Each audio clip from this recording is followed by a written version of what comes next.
మర్చిపోయింది. అక్కడ ఒక పిల్ల ఏనుగుది. పరిస్థితి మరీ ప్రమాదకరంగా మారుతుంది.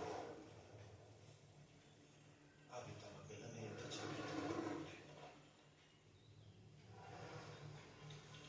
నేను ఒక ప్రమాదకర పరిస్థితిలో ఉన్నాను.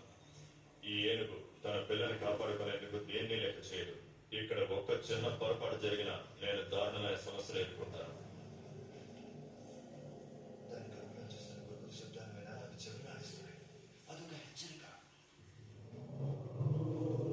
నేను ఇక్కడ ఉన్నట్టు వాటికి తెలుసు. అవి దాడి చేస్తే నేను పారిపోయే దారి లేదు.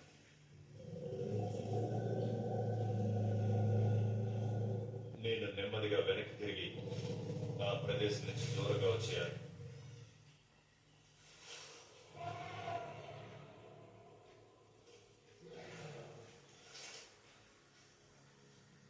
ఇప్పటికే నేను ఆ ఏనుగుల చుట్టూ తిరిగి వెళ్లాల్సిందే.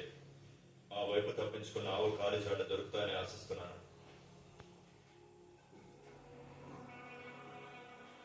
చివరికి దొరికాయి. అవి చాలా తాజాగా ఉన్నాయి. అదొక మంచి విషయం. అదో అక్కడుంది. ఎలాగోలా అది రాత్రి హాని లేకుండా బయటపడింది. తిరిగి కలుసుకొని మేము ముందుకు కదిలాం. మేమిప్పటికే చల్లటి ఉదయం పూట 1-2 గంటల సమయాన్ని పోగొట్టుకున్నాం. రోజులో అత్యంత వేడిగా ఉండే సమయంలో బయలుదేరుతున్నాం. కానీ మేము చాలా దగ్గరలో ఉన్నామన్న ఆలోచనతో ముందుకు పోతున్నాం. నేను ఆవులు అన్నీ అలసిపోయాను. ఎక్కడా నీడలేదు. మార్చేసే ఎండ నుంచి తప్పించుకునే మార్గం లేదు. తొందరగా గ్రామాన్ని చేరుకోవాలి. కానీ కొన్ని కిలోమీటర్ల మేర అంతా ఇసుకే ఉంది.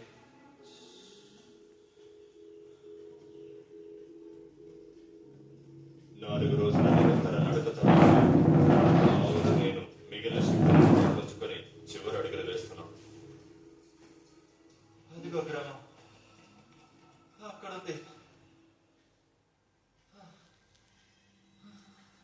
మేము సాధించాం.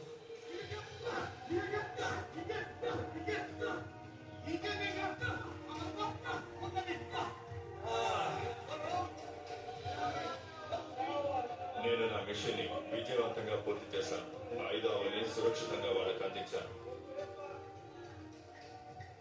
ఇలాంటి సందర్భాల్లో సింహాలు ఆవులను మార్చుకుంటారు. ఇప్పుడున్న ఈ సందర్భం 2 వారాల పాపకి పేరు పెడుతున్న సమయం.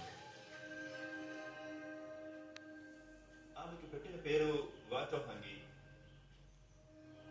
అంటే మంచితనాన్ని తెచ్చేది అని అర్థం. జీవించడం ఇంత కఠినంగా ఉండే ఈ ప్రాంతంలో